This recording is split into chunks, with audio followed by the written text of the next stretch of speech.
aquí de Atlanta, Georgia, año 2023, primer mes del año, enero, día 9. Tenemos aquí a la primera estrella invitada a su casa, el famoso Chepe Meme, el terriblísimo. Ayer estábamos hablando ahí haciendo pruebas y hoy es otra prueba más, pero pues vamos a hablar de otra cosa, algo más. Poco más, estamos agarrando experiencia, esto es algo muy nuevo, ahí se va. Estamos armando, no sabemos, estamos partiendo de la nada. Y hoy vamos a platicar de más cosas raras, interesantes. Y Chepe, ¿cuándo viniste aquí, Chepe? ¿Desde cuándo llegaste aquí al norte? A los Atlanta, a los United. Fíjate que venimos, con mi esposa venimos el 17 de noviembre del año pasado. Entonces aproximadamente estamos cumpliendo un año y 2 meses de estar acá. Año, 3 meses. Salimos un mes, digamos, en octubre. En septiembre salimos. 17 de septiembre y venimos un 17 de noviembre a la tierra del tío Sam. A hacer los dólares. A recoger los dólares. Como dicen allá, ¿verdad? Que fácil, allá está el billete, ya te lo vas a ir a recoger. ¿Qué te voy a creer, Juan? Lo que no nos contaban era cómo era la situación acá. Solo decía que venía uno a recoger, a barrer, a hacer un costal de dólares y irse nuevamente a la casa. Lo que mira uno la tele, lo que a uno Disney, cómo lo engaña. La tele, las películas de Rambo, películas, cosas que se ven. Uno dice, la madre, quiero estar allá. Todo fácil, todo sencillo, pero... ¿Cómo ves ahora? Antes, ¿cómo te ha cambiado la idea de... Ya la realidad es otra. Hay que acoplarse, en este caso, lo primero es acoplarse a la comida, porque ya te das cuenta que allá la comida es un poquito más, pienso, saludable. Y acá es ya procesado. Cuando hay oportunidades en este caso, como yo lo tengo, de que venga la esposa, entonces no se siente tanto, pero he escuchado y hablado con varios compañeros y como vienen solos, entonces a lo que sea que la Quitrip. Conozco el Quitrip. Conozco el Quitrip. Sí, aquí la gente porque no sabe, la gente que está en otro lado, aquí en Atlanta, en Estados Unidos, la Quitrip, la gasolinera de todos los trabajadores de la construcción. Todos conocen una Quitrip o han pasado ahí, de los que sean pintores, chirroqueros, aireros, lo que sea. Ahí es el desayuno de todos los días. Desgraciadamente, bueno, así es. Pero pues los que tienen pareja, así como vos, que cocinan, es una bendición. Sí, entonces el lonche decían, pero antes no conocíamos que era lonche. Ahora sabemos que es el almuerzo. El lonche. No sabía que, cuando me decían, ahí está en la traila, ¿qué era la traila? O en la troca, solo conocemos el carro, el pick-up. El pick-up. O o el almuerzo. Entonces ahora todo nos tenemos que acoplar al ambiente traído también revuelto con mexicanos. El lonche, la traila, el shower, el toilet, el microwave. Sí. No, con el tiempo uno va conociendo varias cosas. Mi hermano me decía, hay que alcanzarme el toilet, digamos. ¿Y qué era eso? ¿Qué es el toilet? ¿Qué era? Iba a traer otro y me regañaba. ¿Te regañaba? Sí. ¿Quién? Entonces, ¿El Pancho? El Saúl. Oh. Entonces, o hay que hacer esto en el toilet, o... Ya con el tiempo ya uno ya sí, fue... Se va acoplando, ¿verdad? Se fue acoplando. Las garas. Las garas. Las canaletas de agua son las garas. Sí, canaletas de agua. O el roofing, el siding. Allá la pared, el techo, la lámina. Sí, aquí el roofing le dicen a todo. Cualquier techo de metal, de lo que sea. Sea un techo de cualquier material, todo roofing. El roofing, el roof. No, el roof. Pero ya uno ya va agarrando el concepto y ya sabe qué es, qué significa. Y tus camaradas que están allá, que tus cuates que dejaste allá, pues como estabas estudiando allá, ¿verdad? Sí, estaba estudiando, pero sí terminé de estudiar. Luego vino la situación del coronavirus. Del coronavirus. Gracias a Dios no nos afectó en el trabajo. Seguimos trabajando porque todo era en línea. Pero después de eso, cuando ya nuevamente se retomó, ya era un poquito más difícil. Y los trabajos que se terminaron y nos despidieron, nos sacaron. Entonces ya la vimos un poquito más difícil para poder sobrevivir en Guatemala, que era lo mínimo que se ganaba.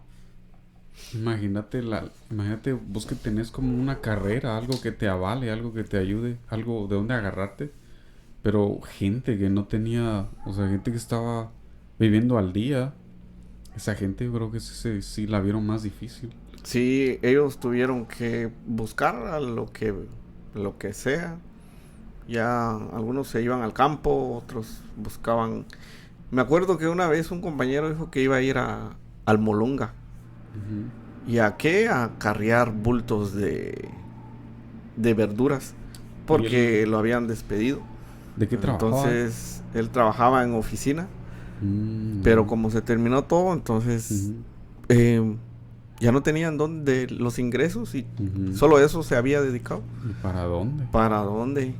¿Tenía hijos? Sí, tenía familia. Imagínate. Entonces tuve otra experiencia de otro amigo que fue a cargar piedras al Samalá, porque no había de dónde, y los puestos que ya estaban, digamos, estaban ocupados. La situación en Guatemala es... Sí estuvo difícil. Sí. ¿O está difícil? Está difícil todavía. Entonces la mayoría decimos, me voy al norte y hago mis cosas, mi casa, mis carros, y me regreso nuevamente. ¿Cuánto tiempo? 2 años, 3 años. 3 años. Todos venimos así con esa. 3 años regreso nuevamente y sigo la vida normal. Pero con el tiempo uno ya se va dando cuenta de que hay que pagar esto, hay que hacer esto. Los biles. Famosos biles. Biles, otra palabra. Otra palabra. Allá los recibos. Los recibos. La renta. Entonces, varios compañeros se dedicaron a lo que no se hacían antes. Yo en algunas ocasiones también me dediqué tenemos un terreno, a ir a limpiar, ir a sembrar, ir a cosechar después, pero sí afectó a gran parte. Me acuerdo que cuando eran los toques de queda. Desde los famosos toques de queda. Desde el jueves se encerraba uno hasta el lunes. Y el jueves en la tarde, como algunas personas lo dejaban a última hora, se llenaban todas las farmacias, las ferreterías, todos corriendo. Ya faltando 1 minuto, 10 minutos, era una corredera en la calle. Porque después pasaban los policías haciendo ronda. Y si miraban a alguien ahí, los corrían o se escondían. Pero si no, los llevaban a la cárcel y les daban una multa. Entonces, ¿cuánto tiempo en la cárcel? Creo que, no sé, al final creo que eran como 2 meses, 3 meses. 2 meses. De estar metidos en... ¡Hala! ¿Y de la multa si querían salir? Una señora dice que fue se escucha de boca en boca. El chisme. Corre el pueblo chiquito. Una señora dice que fue a hacer su molida. Pero como ella no estaba enterada de radio, televisión, internet, fue a hacer la molida. Y la atendieron. Cuando iba saliendo, cabal llegaron los policías. Y le cobraron 1,000 quetzales. Y si no quería ir a la cárcel, eran 1,000 quetzales. Entonces la señora explicó que tenía que... Que ya no sabía. Que no sabía. Pero sí le cobraron, dice. Sí, le cobraron. Creo que lo mandaban a una nota, tenía que ir al juez y el juez firmar. Pero sí cobraban multas. Y esas multas, no sé, al final, ¿qué se hacían? ¿O en qué lo invertían? ¿O era para ayuda de los policías? Imagínate, yo creo que hay eso es un error del sistema ahora, una injusticia, porque no lo había pensado, pero ahorita que lo decís, que ella ni miraba tele, ni escuchaba radio, igual que ella tal vez había un montón de gente que pues son tan pobres que no tienen ni una tele o donde escuchar, ¿verdad? Todo lo que las leyes que ponía el gobierno. Exacto. Y gente que estaba en la calle, imagino que gente se fue sin saber por qué me llevan, ¿verdad? Sí. Y pues imagino cuánto dinero les entró a los policías o al gobierno, ¿verdad? Al gobierno local. Sí, entonces eran los toques de queda de jueves a lunes. El jueves empezaba a las 6 de la mañana y terminaba el lunes a las 6 de la mañana. Y ya después de ese horario todos a retomar su vida personal. ¿Qué hacíamos dentro de los toques de queda?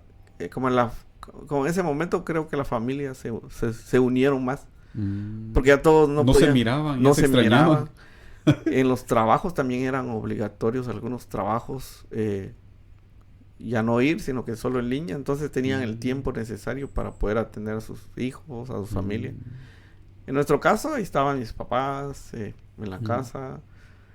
Pero mi hermano salía a trabajar y de ahí todos a encerrarse.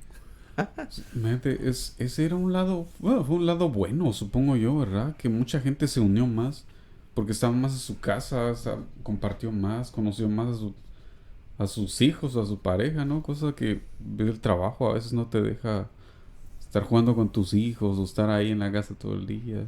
Por otra parte también fue contradictorio porque como ya estaban ahí los esposos, entonces se escuchaba mucho de maltrato familiar. Que aquí, que me pegaba mi esposo, que... ¿Dónde escuchaste? En las noticias. Se incrementó el maltrato familiar por estar ahí juntos. Por estar juntos. Era mejor que el esposo estuviera que no trabajando. Estuviera, que estuviera ausente. Sí. Entonces hubiera se levantaban muchas denuncias. Ya me aburrí de estar aquí ya. Sáquenme, libérenme de aquí. Ya no quiero estar más con la tóxica. Mira. ¿Y conociste algún amigo o así? O algún conocido que se lo llevó la policía por andar ahí tonteando o andar ahí en la calle haciendo... No, sí conocía. Lo escuché y sabía quién era el amigo que andaba de noviero. No, andaba tomando. Andaba en sus... Con las Kawasakis.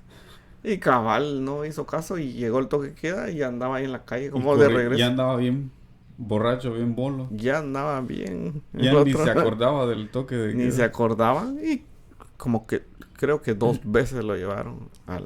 ya le gustó. Sí, le gustó. Entonces ya... O sea que sí pagaba su multa, si 2 veces cayó. Sí, pagaba su multa. Pero sí era por borracho. Por Avarel. Uno de los seguidores del Malajunta. Saludos al Malajunta.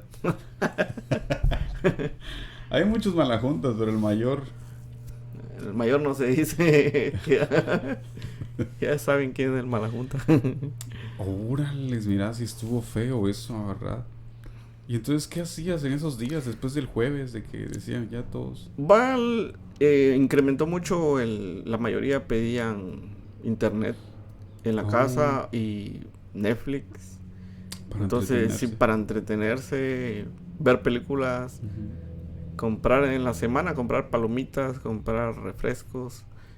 Y cuando era el toque, a encerrarse, a ver, hacer algunas limpiezas, almuerzo. Daba clases. ¿Dabas clases? Daba clases. ¿En línea? En línea. ¿Cómo? Como habían plataformas en el lugar donde trabajaba, se conectaban los patojos, como todos estaban en la casa esos días, entonces habían plataformas y ellos se conectaban a una línea y yo conectaba la compu y ahí aparecían todos y... O sea, ya tenías un horario. Ya tenía un horario. ¿Donde trabajabas, la escuela? Te decían, bueno, a esta hora, esta es la clase. Tenía un horario, sí, sí, horarios, fechas, todo ya programado. Entonces cada estudiante tenía su clase en línea con los demás profesores. El mío era de 8 a 9 de la mañana. 1 hora, ¿no? 1 hora. Y para el otro grado era de 1 a 2 y el otro era de 3 a 4. Ok. Todos los días. ¿Todos los días? Todos los lunes días. A viernes. de lunes a viernes. Entonces se conectaban los patojos y otros decían que, o mandaban excusas, solo un mensajito, decían que no podían porque... ¿Por qué si estaban en su casa aquel? Porque no tenían internet, pero le mandaron un mensaje a otro. Ajá. O otros decían que sus papás estaban malos, estaban con el coronavirus, entonces no era obligatorio como que estuvieran en la clase. Mira. Y ya mandaban algunas excusas, pero la mayoría sí se conectaban.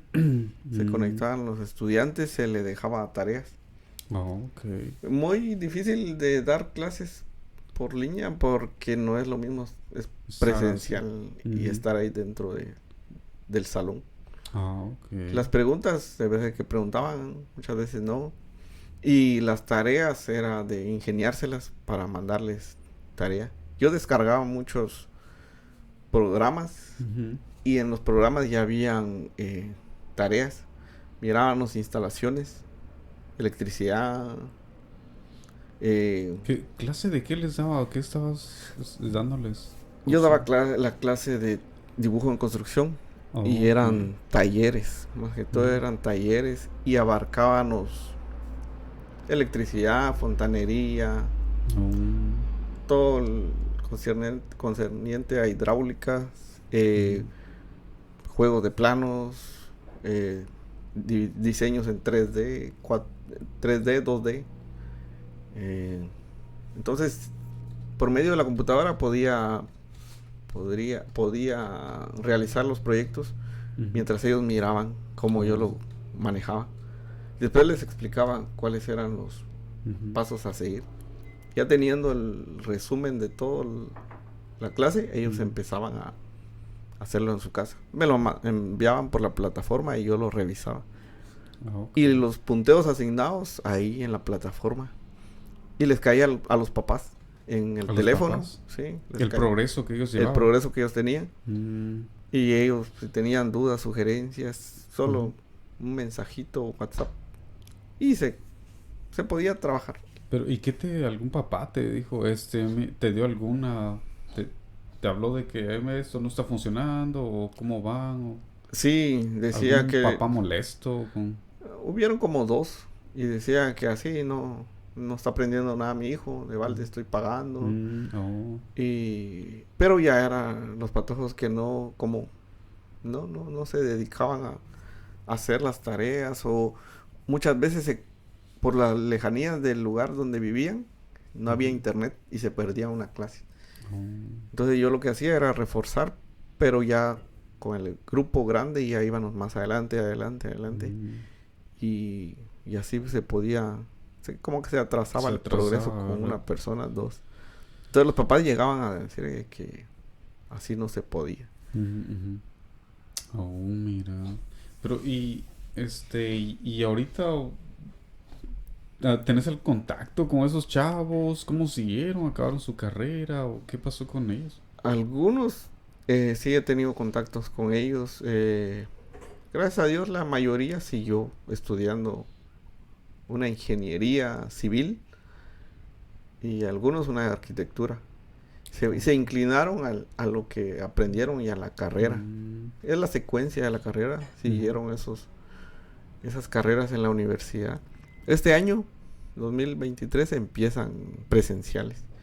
Los años anteriores estuvieron igual en línea. O sea, hasta el año 2022 todavía seguían en línea. Todavía seguían en línea. Mira. Y ya en la universidad en línea. Pero ahora ya es presencial. Ya todo va a ser presencial. Pero sí me complace y me siento orgulloso porque algunos ya... Contribuiste con la educación. Exacto. Y ya están en la universidad, ya llevan el tercer semestre. Y algunos me agradecen la enseñanza, sí. Como en Facebook o te llaman. O un mensajito o lo que me enseñó me está ayudando.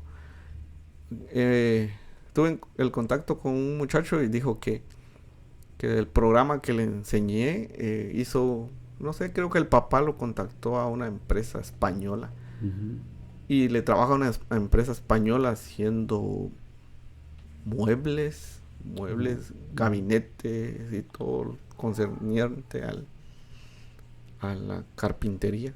Oh, mira. Pero es el programa donde lo manejábamos, ¿sí? Oh. Programas. ¿Y dónde conseguías o cómo esos programas te los daba ahí la administración de la escuela? Pirateado. O te ponías a buscar en YouTube.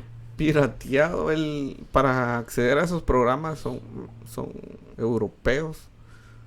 Y cuesta, hay que suscribirse, hay que pagar en una cierta cantidad en euros. Uh-huh. Pero como buen chapín. Todo pirateado. Pirateado así. Todo pirateado. Órale. Sí, tengo un compañero que buen pirata. Y sí, él es era bueno para hackear. Sí, es bueno para hackear. Descargar cosas. Sí. Y él era el que hacía todo el programa. Si lo dejaba para... ¿Cuánto tiempo querés? ¿2 años? ¿5 años? El tiempo que vos querás. Entonces, hay demos también. Los demos uno lo puede instalar, pero al mes se desactiva. Oh, como pruebas. Como pruebas. Oh, okay. Pero él ya lo hacía para unos 10 años o lo que... Hasta que la computadora se afinara. Oh, ok. Pero... Siempre se podía. Siempre se podía. Entonces esos programas eran los que nos ayudaban. Hay varios programas para diseñar. Hay programas en 3D Max, V-Ray. Pero los más comunes y los más... No tal vez fáciles, sino que los más accesibles es el AutoCAD, Sketch y Lumion. Pero se necesitan buenas computadoras para poderlo manejar. Oh, imagino. Órales, mira, interesante. ¿Cómo fue el primer día que escucharon decir en la tele o en la radio, hay toque de queda, nadie va a salir a esta hora? Solo mirábamos que en la calle, me acuerdo que en la calle las personas corrían porque decían que ahí venían los policías como ahuyentando a todos. Uh-huh. Fue un anuncio también que sacaron los policías de que a tal hora todos encerrados. ¿En la tele el anuncio o en la calle? En la calle y en la tele. ¿Qué decían en la calle? Que por favor tratemos de evitar más contagios, todos encerrados, a los que los encontremos en la calle los vamos a llevar a la cárcel, hay una multa. Uh-huh. Salía como un bando. Oh, okay. Y al final que no creíamos. Porque muchas personas al principio no obedecían. Solo pasaban los policías y salían a la calle a jugar, a todo, como que no les importaba. Venían los policías otra vez, se encerraban y pasaban los policías, salían a ver, a curiosear. O sea que en la tele no salió un anuncio diciendo, miren, a partir de esta fecha, aquel que se encuentra en la calle va a ser multado, esta es la hora, tal día. Sí, lo hacía, la mayoría lo hacía, pero muchos vecinos, muchas personas burlaban a la autoridad. Sí. Cuando pasaban los policías ya salían a jugar, no sé, corriendo a la tienda, a hacer algunas cosas. Pero después cuando ya se empezó a escuchar ya que una señora, de veras estaban agarrando, que una señora se murió por acá y aquí esta familia está contagiados. Ahí ya la gente comenzó se entró en pánico, en histeria, en discriminación también. Porque él es familiar de ellos, entonces él también tiene. O solo se le dejaba las cositas ahí enfrente y se iba corriendo. Tal vez era un miedo que... Sí, imaginario. Pero fue parte de ese proceso porque ahora ya ni le tienen miedo. ¿Y las iglesias? ¿Cómo le hicieron las iglesias? Cerraron. ¿Vos ibas a la iglesia ya? Sí, iba a la iglesia. ¿Siempre has ido a la iglesia? Siempre he ido a la iglesia, desde pequeño, desde patojito. Ajá. ¿A la misma iglesia? A la misma iglesia. Y mi mamá me llevaba y... como a los 6 años, 4 años. Solo a dormir iba. Abajo las bancas. ¿Te acordás de esa? Me acuerdo. Solo a dormir. Hacía mi casita ahí con sutes. Con los sutes. O con la chamarra. Bajo las sillas que llevaba mi mamá. Y ahí me tiraba a dormir. ¿Te acordás? ¿Hasta qué edad te acordás de las cosas que hacías de chiquito? A los 7 años tal vez. 7 años, 8, de ahí ya no me recuerdo qué tanto pasó. Pero sí, habían con mis primos, ahí hacían nuestra campaña, casita de campaña. Sí. O jugábamos ahí, pero sin hacer bulla, porque ahí estaba el servicio. Sí. Y ya de ahí, a cada quien en una banca. Y como las bancas eran de madera. Largas. Largas y eran como baladas. ¿Te costó? Cabal. Quedaba uno bien. Bien dormido. Y entonces dejaste de ir a la iglesia, entonces... Por la pandemia sí dejamos de ir. ¿Qué dijo el pastor? Que fue un comunicado del gobierno que se cerraba todo. Se lo mandó a todas las iglesias. Sí, eventos. Se lo mandó a iglesias, municipalidades, a todas las asociaciones que estaba prohibido agruparse. Y a los que y personas que no obedecieran el distanciamiento también les iba a haber una multa. Okay. Entonces la iglesia, desde el primer día que fue eso, respetó todos los protocolos que se decían. Y ya no íbamos a la iglesia, solo se abrieron plataformas y el pastor predicaba ahí, por medio de internet. Y una hermana dirigía el servicio, cantaba. Eran 2 personas los que ¿Juntas en un lugar o en su casa cada quien? 2 personas en la iglesia. Entonces ahí se transmitía la actividad. 3 con el que grababa todo. Okay. Pero cada quien distanciados. Ajá. Y eso sí lo permitía el gobierno. Bueno, pequeño receso. Fuimos al baño, fuimos a comer algo. Aquí seguimos con el invitado, el Chepe Meme, que estaba contando cómo pasó el coronavirus allá en el Palmar, en Guate.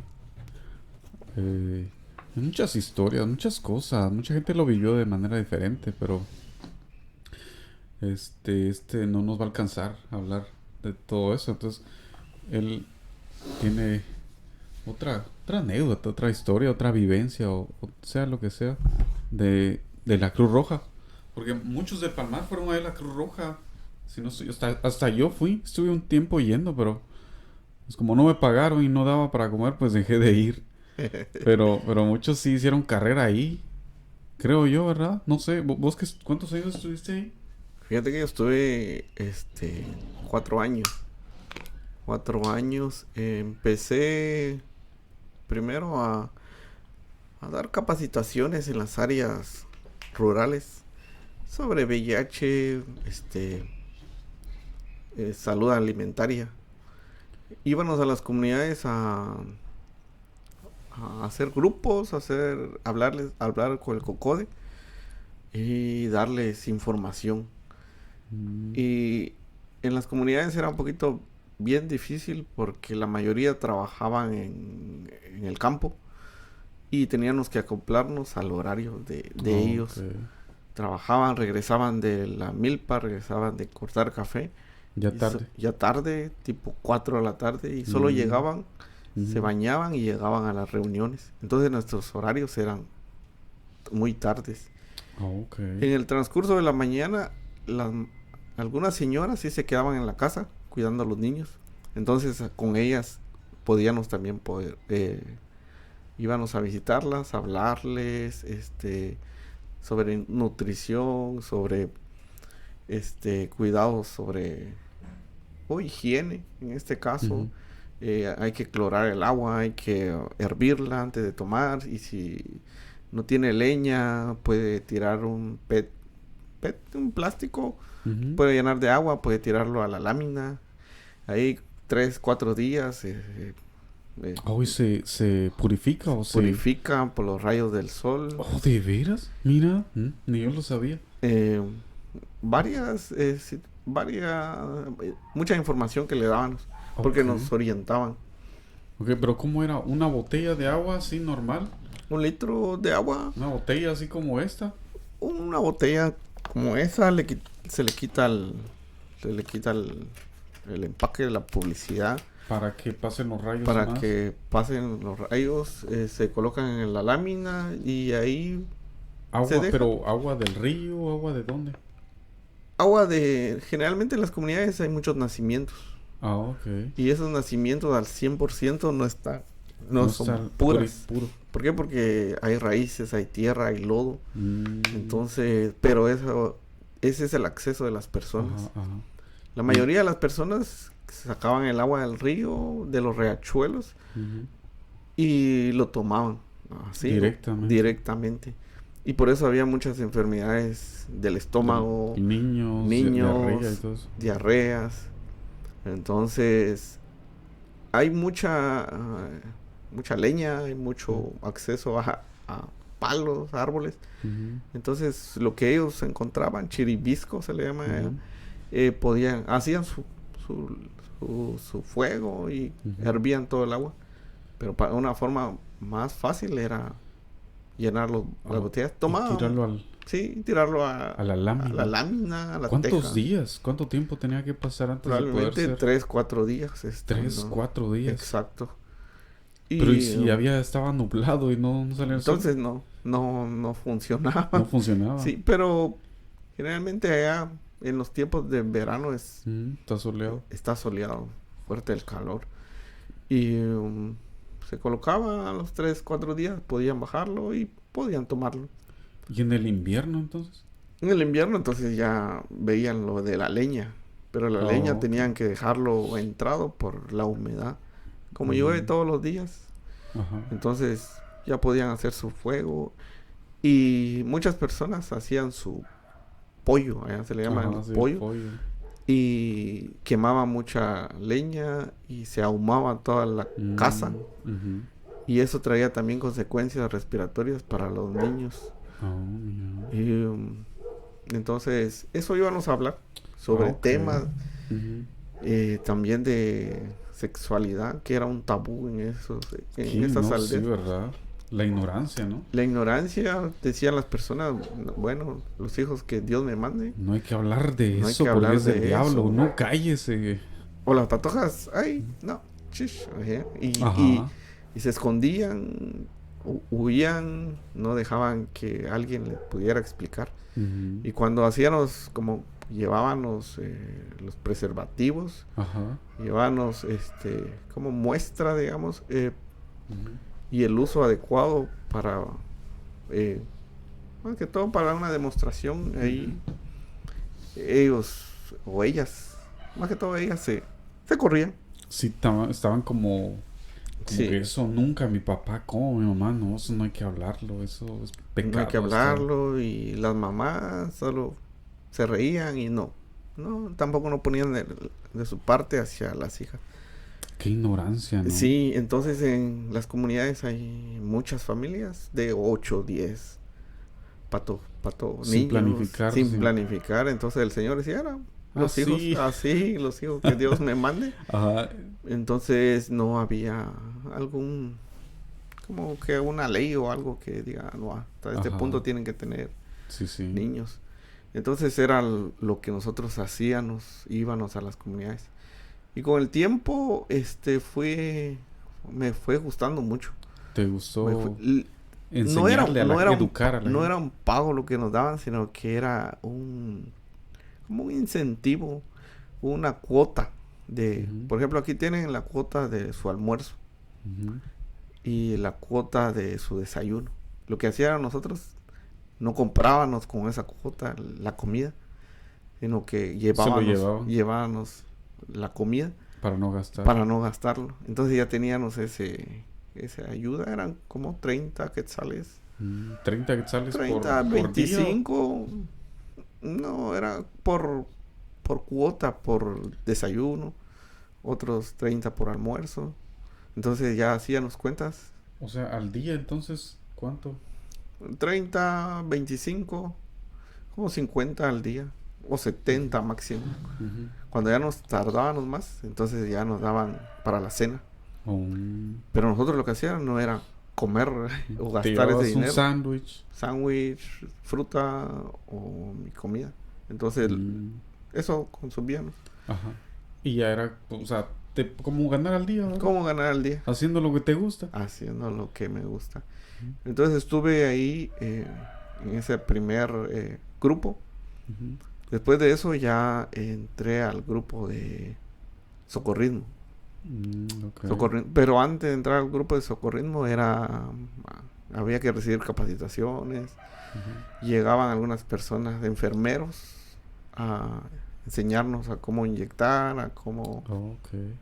Y los de ahí, los que ya tenían experiencia, ya nos enseñaban los primeros auxilios. Oh. Ganando ese curso uno podía acceder al cuerpo de socorrismo. Oh, te daban como Un diploma, como un diploma sí, para que avalara que, bueno, él ya cumplió. para que ya está capacitado. Después ya estando en el grupo de socorrismo, llegaban otras personas a capacitarnos sobre el socorrismo. Oh, okay. Rescates verticales, me recuerdo, rescates en barrancos, rescates en ríos, rescates ¿De accidentes? de todo, Oh. rescates en carretera, cómo había que maniobrar, cómo había que Mm. colocar a la persona. Uno por ayudar, tal vez en ese momento tenía que tener el cuidado porque de lo contrario iba a empeorar la A situación, estorbar en vez de ayudar a por no saber. estorbar o a, o a empeorarlo. Entonces por eso nos orientaban, nos capacitaban. Mm. Tuve varias experiencias, ya no me acuerdo cuántas, pero Experiencias ya en el campo de ya en el trabajo, ya campo así, de trabajo, yendo a la acción verdadera. yendo a la acción como voluntario, porque no nos Oh. daban un sueldo ahí, sí, no Ajá, nos ajá. daban nada. Mm. Eran en la noche y fines de semana. Y cuando uno podía, Ajá. tenía el tiempo disponible, podía todo el fin de semana. Oh, ok. Eh, En ese tiempo imagino que tenías todo el tiempo del tenía el mundo. tiempo, ¿Estudiabas o qué hacías? estudiaba y después de estudiar tenía el tiempo disponible. Porque me dijiste que el fin de semana es que estudiabas, Fines de ¿verdad? semana estudiaba. Ujú, Entre semana hacía algunos trabajos ujú. para ganar dinero. Ajá, me habías contado que pintaste y todo eso, entonces durante ese tiempo que pintabas algunas veces, ibas a la Cruz Roja también. Exacto. Oh, Hacía varias cosas. siempre estabas ocupado. Siempre estaba ocupado. Y a lo que me gustaba era ayudar al prójimo. Oh, ok. Y ¿Cómo fue la primera vez? ¿Por qué dijiste, cómo fue te acordás del momento que dijiste, bueno, la Cruz Roja me recuerdo me porque gusta y voy a ir? me recuerdo porque me decía una compañera, me decía, si va a entrar a socorrismo, no le va a ir porque usted le tiene miedo a la sangre. Y sí le tenía miedo a la sangre. ¿Por qué Porque te diste miraba cuenta? sangre y me ponía bien nervioso y pues así. No me desmayaba tampoco, pero me ponía bien nervioso por ver sangre. Pero sangre, cuando Sangre, decís sangre, ¿solo un poquito de sangre o so- sangre así que? sangre poquito y mucha sangre. Me ponía nervioso y no, mejor háganlo. ¿Qué fue lo peor que viste antes de la Cruz Roja? Que te diste cuenta que le tenían miedo a la sangre. Vi que a un muchacho lo habían macheteado y llegó a pedir auxilio y tenía, te- tenía, lo habían macheteado y ya tenía mucha sangre. Ujú. Entonces, como yo Te desmayaste. ya estaba ahí en el grupo, yo tenía que atender. Oh, Pero me dio mucho, te dio como pánico. me paniqué. Entonces, como había varios compañeros, ellos Ujú. fueron los que lo atendieron. Pero ellos sabían de que vos tenías No miedo. lo sabían. Entonces la compañera decía, ¿para qué va a atenderlo? Ujú, ¿Para qué usted va a estar en el grupo si le tiene miedo a la sangre? ujú. Y me fui metiendo eso, pero me fui metiendo eso de que no, ¿para qué? A demostrarle Vamos a darle que yo voy a vencer mi temor, que mi voy miedo, y que quiero hacer esto porque me gusta. sí, porque me gusta. Al final me metí de lleno a las capacitaciones, me metí de lleno a la Cruz Roja y hubieron varios accidentes, hubieron automovilísticos, camionetas que se fueron al barranco, macheteados, golpeados, masacrados. Fue y muchas personas se despedían de mí, De sí, vos. agonizando. Porque a vos eran la última persona que miraban. Tuve como la oportunidad de ver a 5 personas agonizando ¿Por accidente o por por accidentes, por enfermedades. Y ellos ahí se cuidan, ahí le dices a mis hijos. A ver, ¿cuál es el ejemplo? Uno de esos 5. ¿Cómo fue que de tengas en esos tu 5 mente? fue cuando un señor se accidentó, lo trasladamos al hospital y ahí él regresó como a la conciencia porque se había lastimado la cabeza.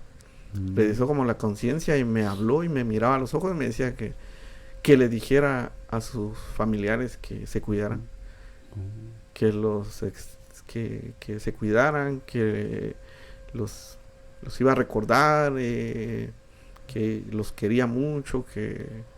Y cuando te dijo eso, Me agarró la te mano, miraba y te me agarraba. agarró la mano y me apretó y me dijo que se lo dijera.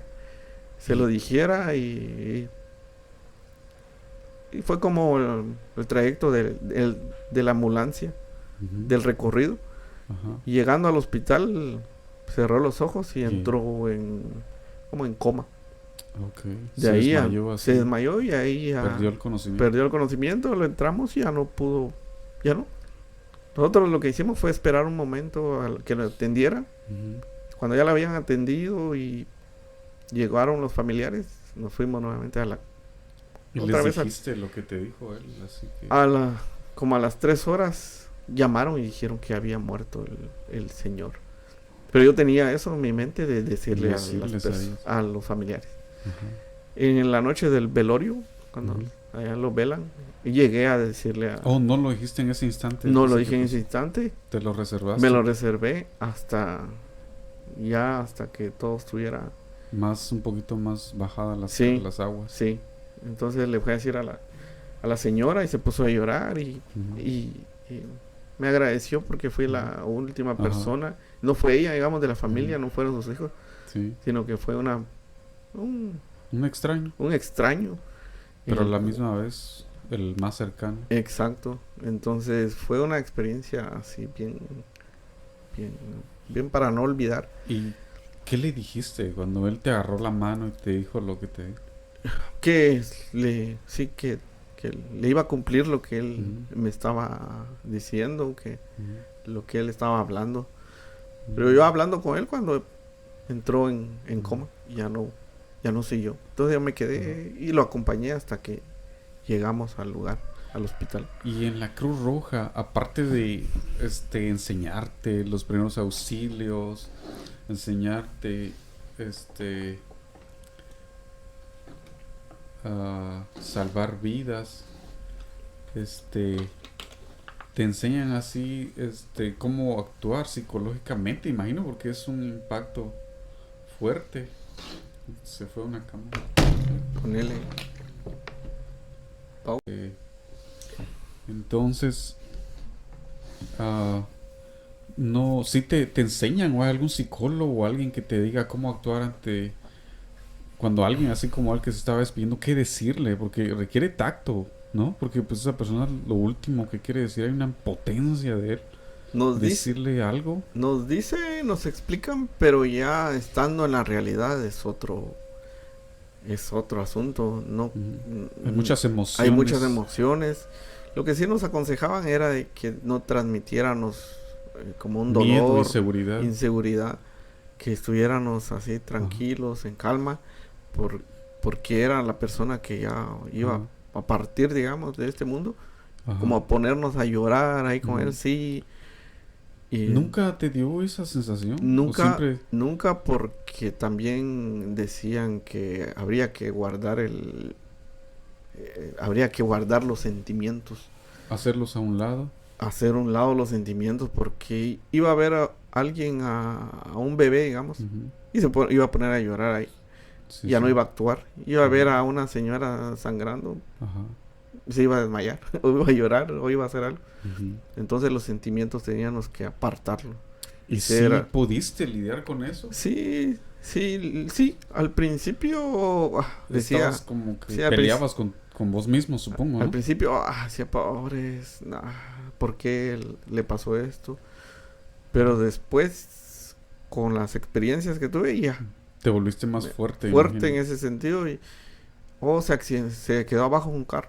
Está bien, vamos todos y... Ya lo tomabas Ya lo como tomaba. hay que hacer algo. Hay que hacer En algo. vez de asustarse y, bueno, intimidarse o poner emociones, ya decías qué hay que hacer. Ya estabas más sereno y más maduro, imagino. Exacto. Sí, tuvimos una experiencia bien grande. Después de todo lo que pasamos, atropellados, macheteados,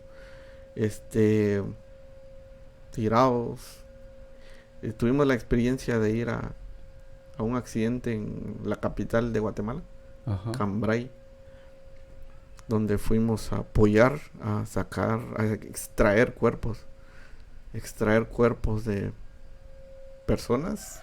Oh, lo del volcán. No, fue lo del deslave. lo del deslave de ¿En qué año pasó eso?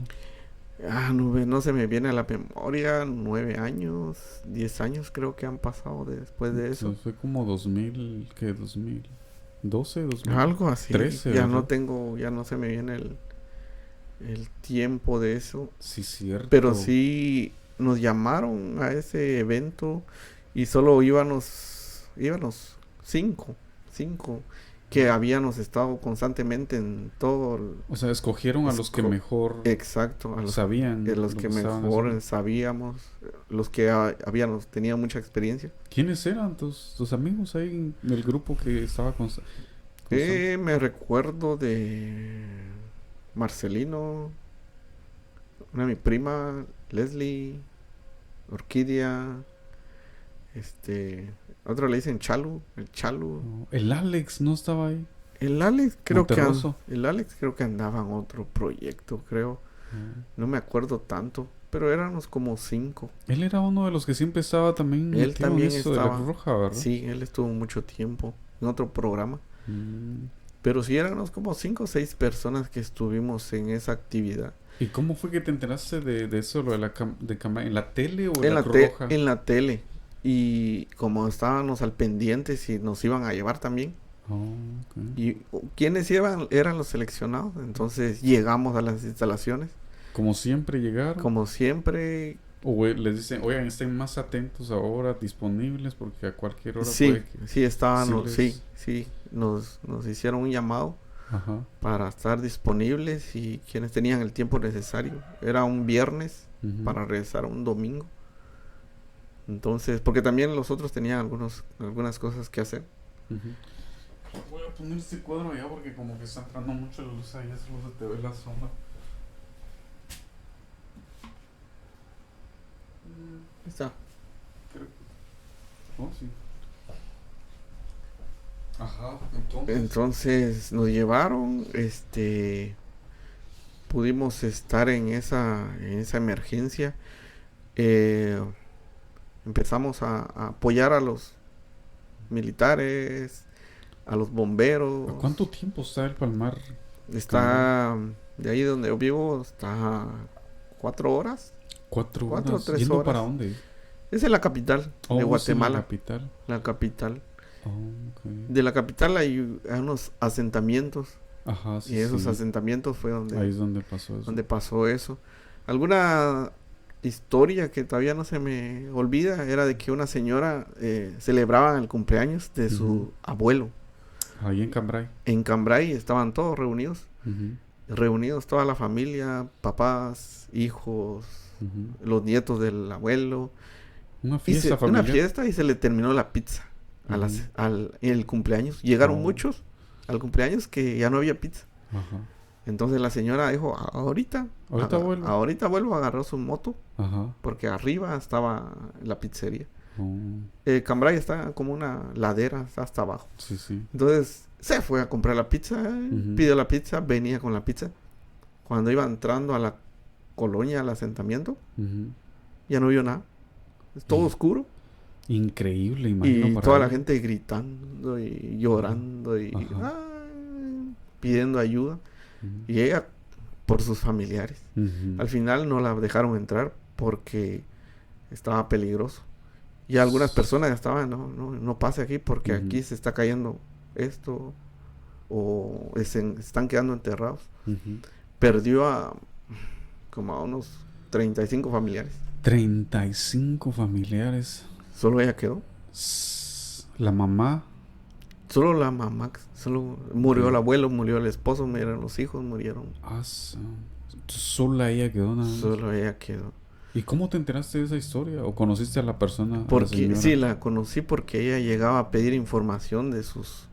A preguntar A si ya se preguntar. enterraron. Exacto. O sea, ella ya no esperaba que alguien sobreviviera a un sobreviviente. Porque ¿no? ella al final cuando... Eso fue creo que en la noche. En la mañana vio que su casa estaba enterrada. Ya no había casa. Ya todas las casas ya estaban enterradas. Ajá. Creo que cubrió 10, 12 metros el espesor de la tierra. Entonces sabía ella que ya se había resignado que era la casa de ella que estaba enterrada y que ya no iba a encontrar ya que no iban a entrar a nadie. Entonces llegaba a pedir, todos los días llegaba a pedir información y daba las características de la señora que por ejemplo, mi abuelo tenía esto, pantalón así, camisa así, o mostraba fotos de sus familiares para reconocer la cara, o tiene un lunar aquí cerca del ojo. Varias historias que llegaban. Entonces, eran nosotros los que con nosotros llegaban a pedir información también. Cuando ustedes llegaron ahí el primer día, ¿a qué horas llegaron? Nosotros llegamos como en la tarde, tipo 4 o 5 de la tarde llegamos. Y cuando llegaron ahí había máquinas. Ya había gente maquinaria. Trabajando. Ya había maquinaria, habían personas, habían voluntarios, ya había muchas personas. ¿Qué les dijeron que hicieran? Nos asignaron trabajos. Y como éramos una institución grande y reconocida a nivel mundial, era de que teníamos acceso a la morgue, a ver cadáveres, a reconocer, a ayudar, a extraerlos. Entonces invitaron a varios topos mexicanos. Los topos. Exacto, para que llegaran a extraer los cadáveres. También las personas que estaban ahí, los topos, otros bomberos decían que escuchaban gritos abajo de ellos. Entonces, en una de esas encontró como una tubería un bombero y empezó a escuchar y otra vez del tubo. Desde el tubo escuchaba que aquí estamos, aquí ayuda, sáquenos. Y él empezó a alarmar a todos. Pero como el peso de otras personas colapsó y ya no escuchó nada de ruido. Entonces también era otro sentimiento de cada persona. En vez de ayudar estoy regando, o sea, cagándola. Tal vez no de esa manera, sino que él quería hacer algo, pero ya el tiempo era rápido. El tiempo estaba en contra, tenía que actuar uno rápido. Y murieron muchas personas. El número total no sé.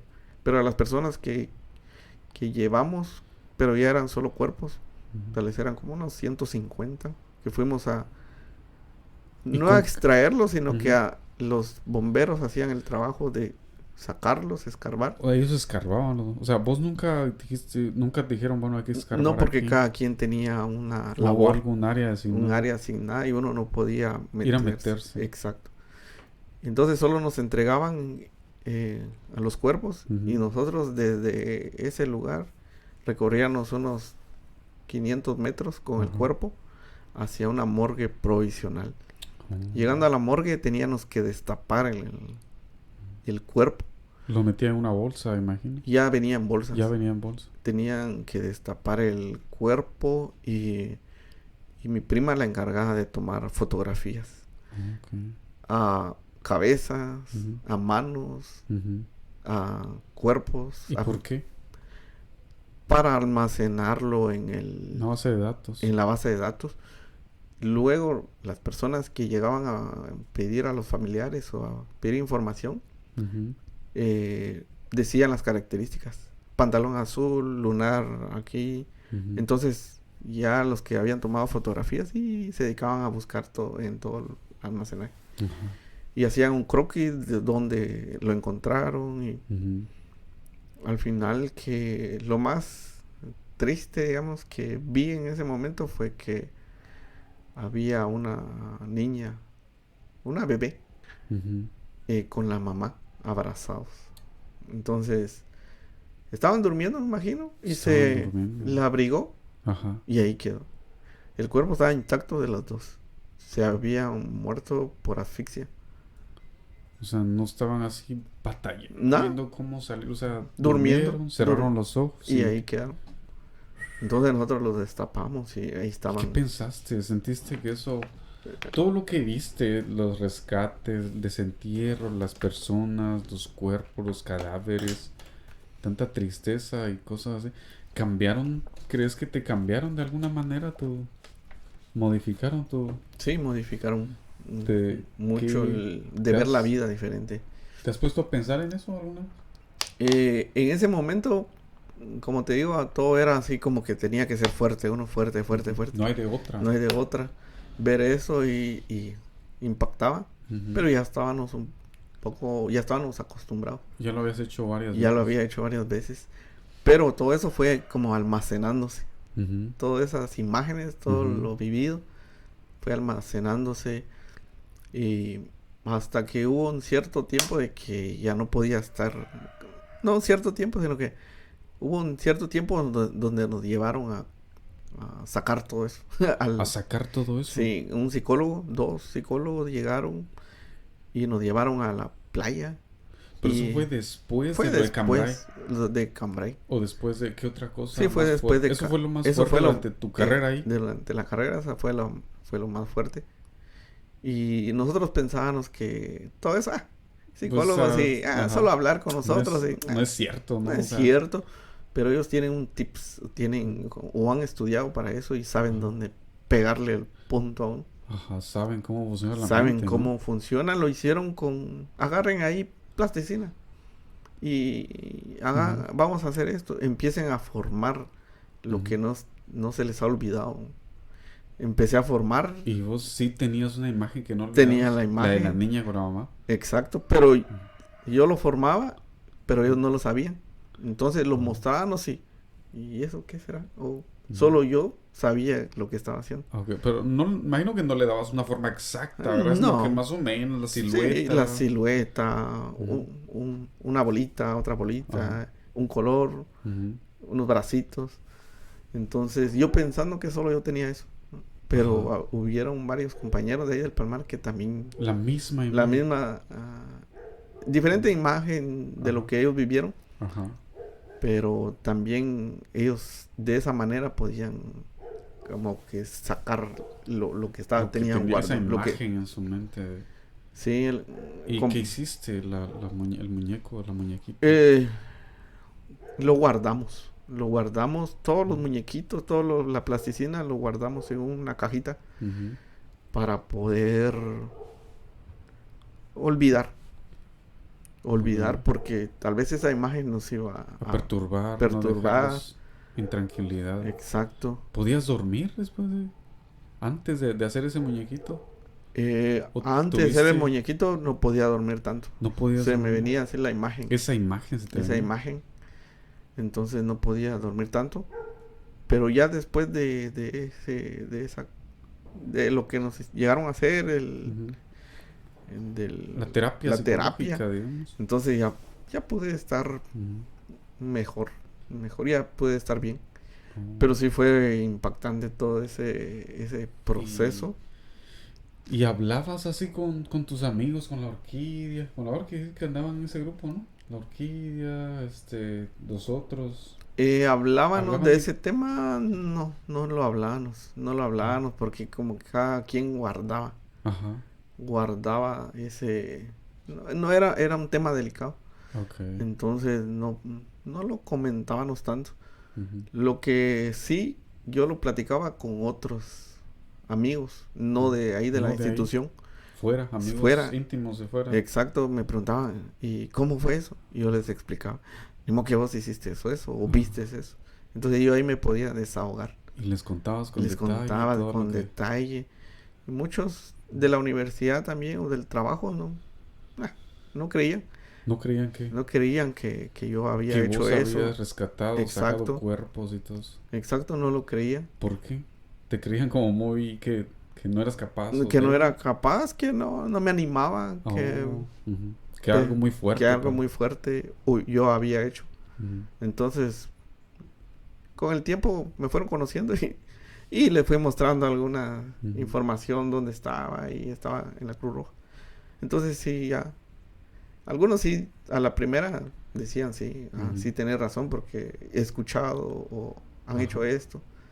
Pero de ahí me gustó mucho estar ahí en la institución. Ya no empecé a ir porque ya cada quien empezó a tener sus responsabilidades. ¿Vos seguiste estudiando o qué responsabilidades? Sí, empecé a seguir estudiando, otros se casaron, ya tenían que buscar un trabajo bien estable, otros se fueron para otro lugar y el grupo éramos 11, éramos 11 los que estábamos siempre, uno por uno se fue desapareciendo, se fue para allá, otros se fueron para Estados Unidos, otros para... No había chance ahí, no había oportunidad de hacer carrera, de decir, bueno, voy a seguir tomando cursos, voy a seguir capacitándome, voy a hacer diplomas, porque pienso, ¿verdad? Ignorantemente, yo estoy viviendo un tiempo, pero supongo yo que uno con el tiempo estar yendo a una comunidad a dar capacitaciones, como lo dices, lo del agua, la gente lo empieza a ver uno con el tiempo como alguien que les va a llevar como alivio, o que sabe, o que es indispensable en ese lugar. No había chance ahí en la Cruz Roja de hacer carrera, de decir, bueno, aquí me voy a quedar y ganar un sueldo. La Cruz Roja es una institución no gubernamental. No recibe ayuda, fondos. Se hacen actividades como ventas de panes, venta de churrascos, venta de comida, venta para sufragar gastos de equipo y de todo equipo, gasolina. Cuando son personas de escasos recursos, la Cruz Roja hace traslados y uno ve a las personas y dice, no tienen el recurso. Allá adentro. Yo creo que no se mira ahí bien, porque ya lo veo. Oh, ya no se mira. Sí, ¿verdad? Ya quito eso, quitamos eso. Sí.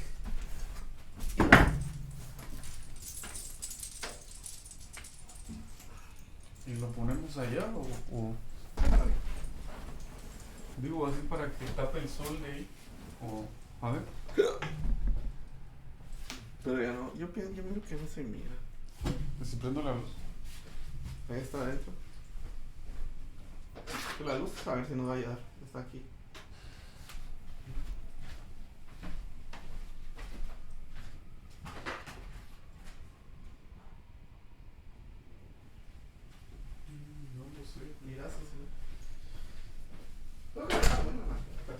Ahí va. Eso no sigamos, aunque no se vea bien. Ahí está. Se mira la luz del sol. Tal vez nosotros no vamos a poder ver, solo escuchar. Ahí está.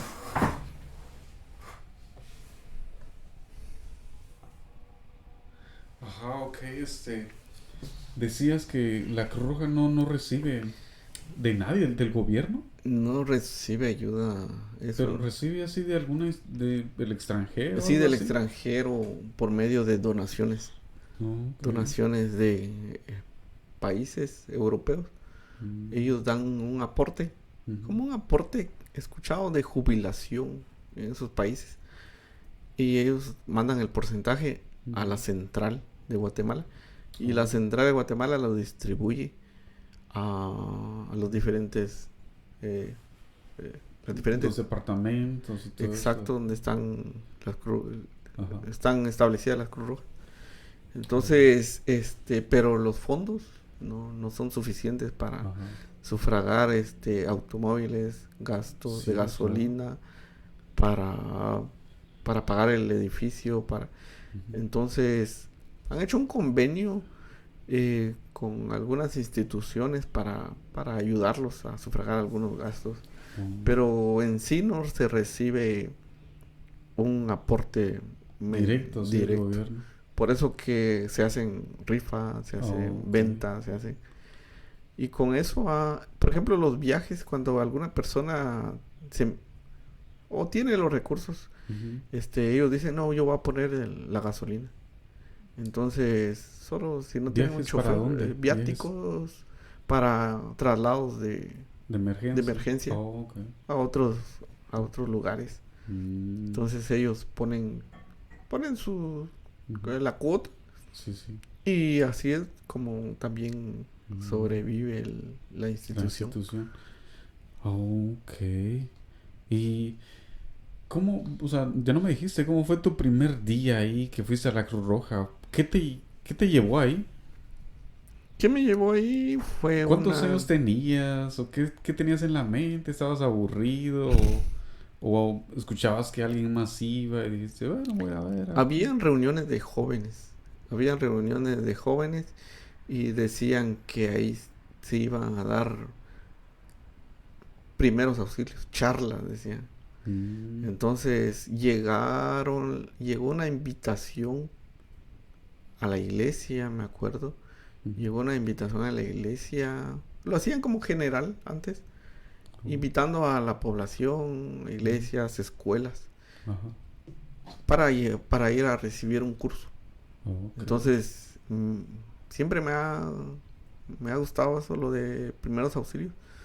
Entonces estaba interesado en el curso. Fui al curso y en el momento me enseñaron a vendar, a hacer gasas, a preparar el equipo. Sí, lo más... Primeros auxilios. Sí, lo más principal. Y yo decía, en mi casa, si algún día pasa algo en mi casa, voy a ponerlo en práctica. Entonces, ¿por qué? Porque el tiempo va a ser corto para hacer un traslado. Entonces yo como le sacaba provecho para ponerlo en práctica en donde yo me encontraba. Sí, sí. Y no quedarme así viendo qué hacer o cómo lo hago, peor si lo hago y no lo hago bien. Entonces fue eso lo que me llamó la atención para ir a un curso. Y de ese curso me quedé 4 años. Entonces te quedaste, le agarraste gusto. Sí, 4 años, sí me quedé. Y mirabas a alguien ahí en la Cruz Roja que decías, bueno, yo quiero ser como él, porque imagino que, o sea, toman más cursos. Yo he visto que tienen diferentes colores, unos chalecos, otros colores parece, ¿no? O sea, depende hay rangos, imagino ahí. No hay rangos. Alguien que sepa más. Me refiero a sí hay, pero no tenía no quería ser como alguien. Sino que yo no miraba a nadie, sino que lo que quería era aprender y poder servir. Servir. Me gustaba porque en la iglesia también en algunas ocasiones lo ponía en práctica. ¿En la iglesia? En la iglesia, ¿Alguien se desmayaba o cómo? No, sino que como que retroalimentaba la información.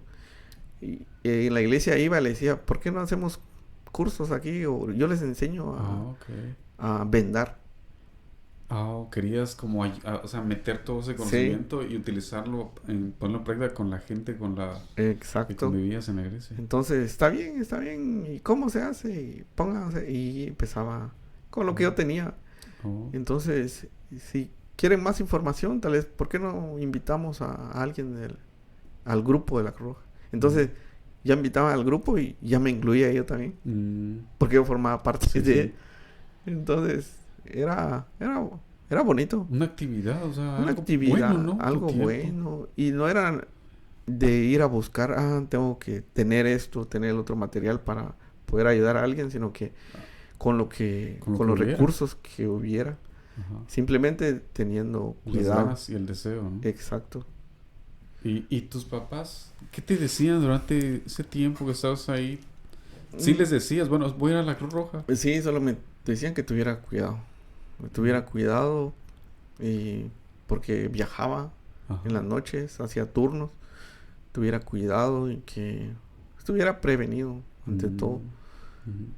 No por ayudar a una persona, también yo iba a ser parte del accidente. Sí. ¿Y nunca temiste por tu vida en alguna situación que estaba bien difícil? No sé, un carro, un barranco, algo que había que bajar y decir, híjoles, siento que a mí también me va... Sí, solo esa vez que fue lo de Cambrai, sí tuve miedo porque como los derrumbes estaban constantes. ¿Seguían todavía entonces? Sí, en ese día seguían los derrumbes.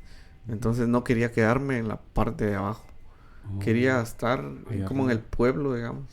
¿Por qué? Porque pensaba que se iba a derrumbar todo. Podía pasar otra. Y podía ese riesgo. Y se podía. Pero ahí les explicaban, les decían, bueno, aquí si pasa esto, tienen que hacer esto para allá. Sí, nos explicaban, pero también no estaba seguro ahí allá abajo. Sí, sí. Entonces decía, no, que me digan tanto o se rían de mí o que yo esté dando, pero quiero estar ahí arriba y vi los medios para salirme de ahí, estar arriba también, pero ayudando. Sí, sí. Ayudando a las personas, pero ya no abajo. En la noche más que todo no me quedaba ahí como a hacer. Había que en la noche, día y noche estaban Día ahí. y noche estábamos ahí. Ahí había comida, había baños, había implementos para poder estarse ahí y poder ayudar a las personas. ¿Cuántos días duró todo ese rescate? Duró como una semana, 2 semanas, pero nosotros estuvimos ahí 3 días. Viernes, sábado, domingo. ¿En qué momentos que ustedes dicen, bueno, yo creo que aquí ya no hay más gente que desenterrar? Cuando el gobierno ya da una... ya hay forma. Y hacen comisiones y dicen, bueno, ya es una área que ya no podemos acceder.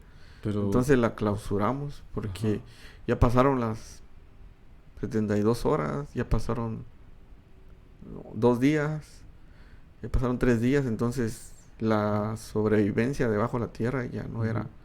Y no es posible, es imposible que alguien sobreviva durante todo ese tiempo. Sí, pero entonces ya ellos daban clausurado el trabajo y a todos los equipos ya retornaban nuevamente a sus labores en cada departamento, en cada lugar. Pero entonces no recuperaron todos los cuerpos de ahí. No, ¿sí? No recuperaron. No se recuperó, se quedaron muchas personas enterradas. Lo que hicieron fue colocarle cal al todo el pueblo que estaba ahí. ¿Por qué? ¿Por el olor? Por el olor y tiraron cal en todo el pueblo para que no se sintiera ese olor de los cuerpos. Porque ya no podían acceder, ya mientras más maquinaria, más la tierra bajaba, mientras más personas, más bajaba la tierra. Entonces ya tuvieron que decidir. Y no hubieron, no sé, algunas personas que no recuperaron el cuerpo de alguien. ¡Ey, no paren, sigan! O alguien que seguía escarbando con la desesperanza, con la esperanza de encontrar a alguien. Sí, hubieron como todo, en todo caso, los familiares.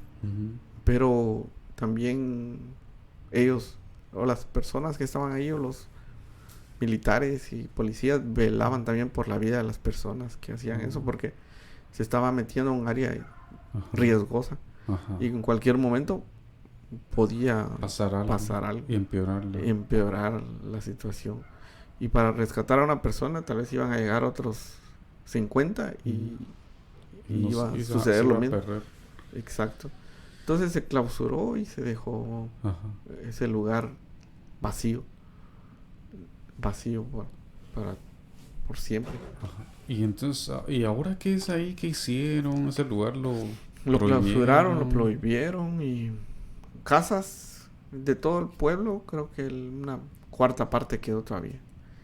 El gobierno sacó un comunicado que ya no era habitable, pero la necesidad de vivienda es por las cuales las personas todavía están y han regresado, creo. Otras se fueron con los familiares. En total, ¿y cuántas personas se desaparecieron? ¿Y cuántas se recuperaron? Nosotros recuperamos como 150. 150 cuerpos. Sí, y tal vez faltaron unas 300 personas, digamos. 300 personas. Sí, y el conteo total era una gran cantidad de personas desaparecidos. Sí, o sea, rescatamos a 150, hicieron falta como 300 y el resto, no sé. Al final, un dato específico, solo el gobierno lo mantiene. ¿Cuántas familias vivían ahí en el asentamiento? Menos rescatados, menos extraviados y saber ya no ya no hubo más información. Qué experiencia esa, ¿verdad? O sea, y después de eso, ¿qué otra cosa? O sea, eso fue lo más fuerte durante el tiempo que estuviste. Eso fue lo más fuerte de ahí, de la Cruz Roja. De ahí pude hacer rescates de ahí del vecindario, de algunos conocidos, los macheteaban, Cosas les que quitaban la pasan en mano, todos los pueblos. cosas que pasan. Entonces ya de ahí llegó el tiempo que te digo, de que cada quien empezó a emigrar, sí, sí. ya sea para la capital, ya sea para otros lugares, a trabajar. Otros se casaron, otros siguieron estudiando, y el grupo disminuyó al final quedó como uno, y ese uno me llamaba, me decía, fíjate que todos se fueron, Solo yo quedé. solo yo quedé, regresar, ya somos dos. Y entonces yo ya tenía otros planes, otros planes. Y no llegaban ahí más chavos, nuevas, sangre fresca, sangre nueva, muchachos. Bien, ahora han llegado, pero ya perdí la información. ¿Qué hacen? ¿Cómo están? ¿Quiénes son? Ya me desligué completamente. Ahí en la Cruz Roja hay personas que trabajan así fijo, que tienen su trabajo, estar ahí, hacer algún cargo. Sí, hay personas que trabajan ahí, y un porcentaje les paga, creo que la municipalidad les paga un porcentaje, otro el gobierno, la institución.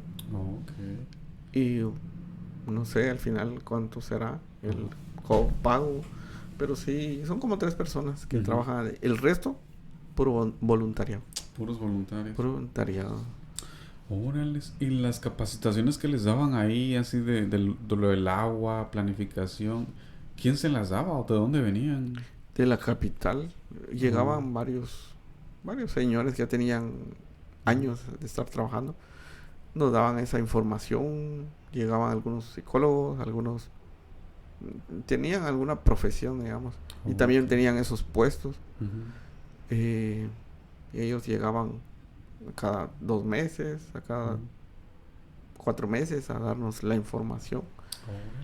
Pero sí, no sé ahora cómo funcionará. ¿Será que es diferente? Ya cambió. Entonces ya no tuve la oportunidad de tener mayor información. Pero recuerdo que pasó lo del volcán, ¿no te acordás que de lo del volcán, cómo se llama? Sí, el Pacaya. Ajá. Pacaya creo que ¿Pacaya fue. Sí, algo así, el Pacaya. También pero sí, ya no estuve ahí. ¿Ya no estabas ahí? Ya no estaba ahí. ¿Cuánto tiempo después de que te saliste pasó eso? Como 2 años tal vez. Ya no estaba en ese ¿Pero estabas en Guate? Sí. Sí, ¿verdad? Sí. Estabas en Guate. Pero ya no estaba ahí en la Cruz Roja. ¿Y no te llamó la atención decir, bueno, yo quiero ir a ayudar o algo? Ya no. ¿Estabas ocupado? Estaba ocupado y la iglesia sí. Y aportó también, hicieron ayudas, recolectas.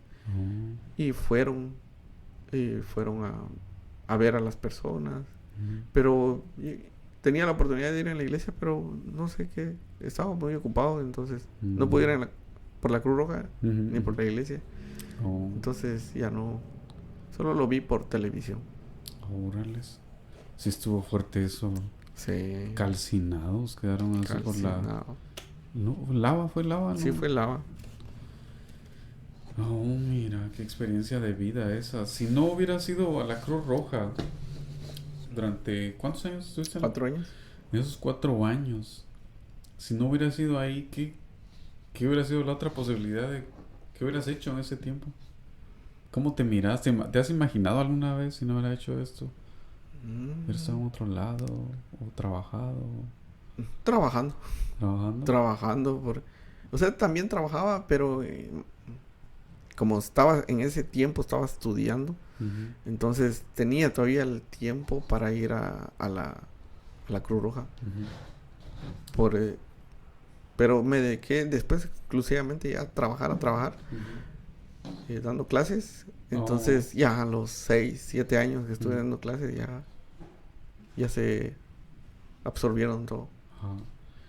Y eso, lo de la Cruz Roja, cambió tu manera, te maduró, te hizo ver las cosas de otra manera, te hizo crecer como persona, imagino, ¿no? Sí. Todas esas capacitaciones, experiencias. Sí, ahora digamos que tengo todavía el conocimiento.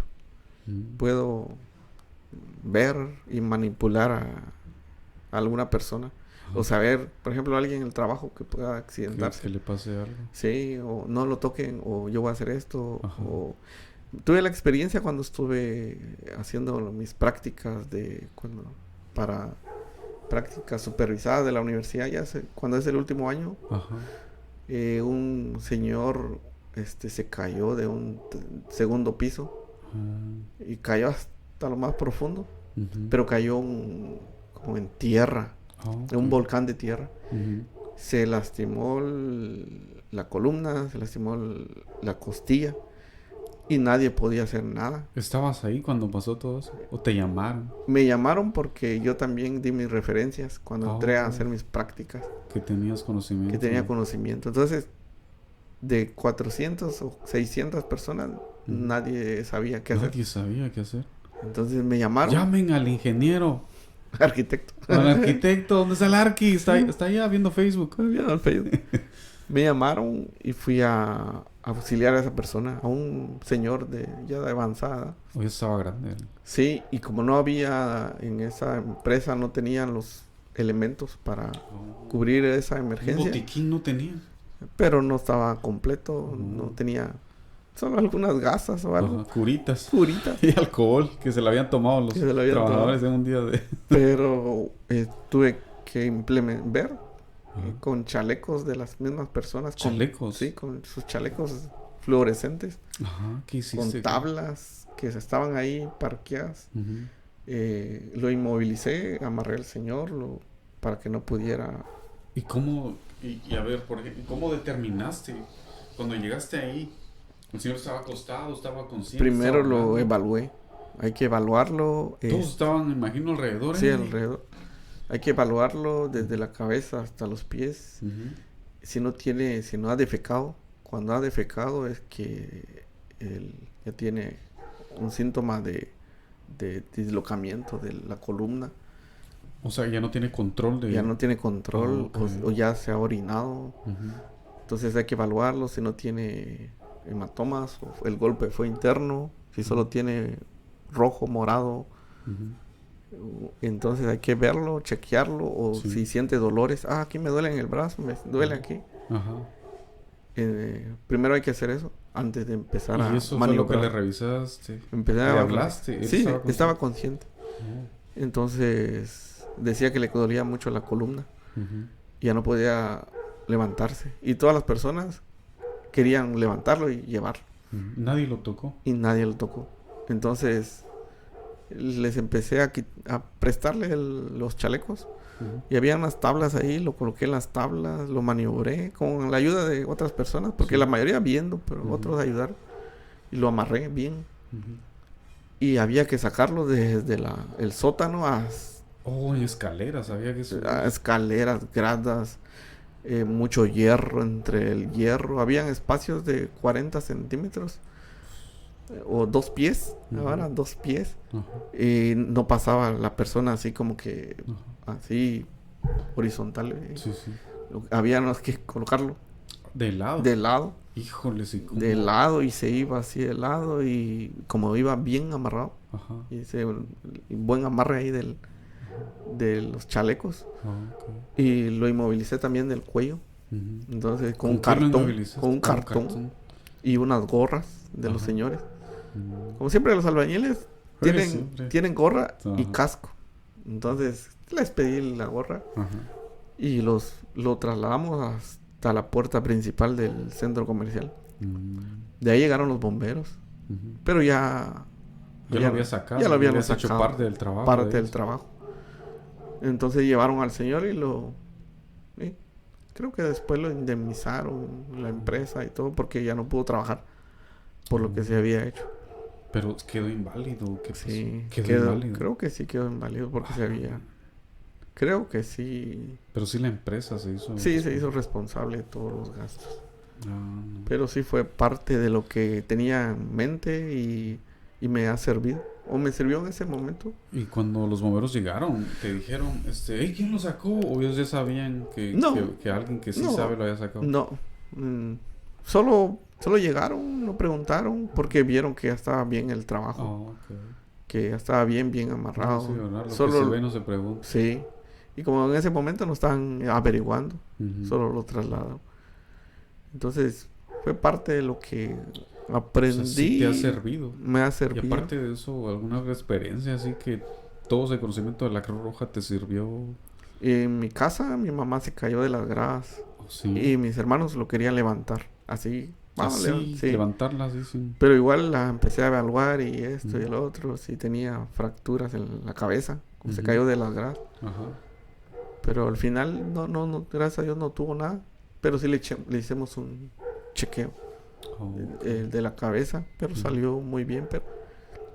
Pero los movimientos que uno da tienden a que puedan empeorar a la persona. Sí, imagino, ¿verdad? Los nervios y todo eso. Hacer un mal movimiento con la persona por querer ayudarlo puede acabar también con la vida de esa persona.